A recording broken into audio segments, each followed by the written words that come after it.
Qu'est-ce qui cause de l'hypertension? Lundi matin, vous êtes chez votre médecin de famille pour votre rendez-vous annuel. Comme d'habitude, il prend votre pression artérielle. Cependant, il aperçoit que votre pression est un peu haute.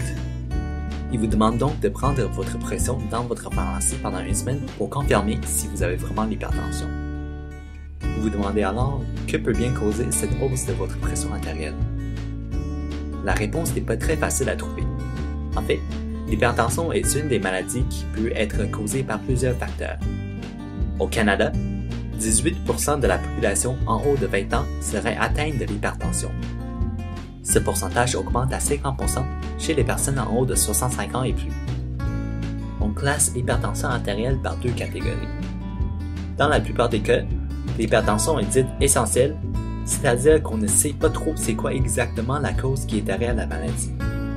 Et, dans certains des cas, l'hypertension est dite secondaire, c'est-à-dire que l'hypertension est causée par une autre maladie. Ici, on parlera seulement de l'hypertension essentielle.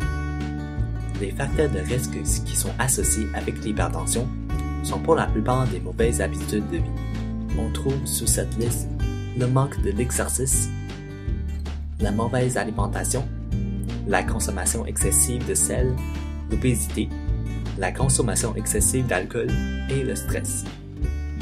À long terme, la combinaison de ces mauvaises habitudes de vie pourrait provoquer des changements dans le corps qui fait augmenter la pression artérielle.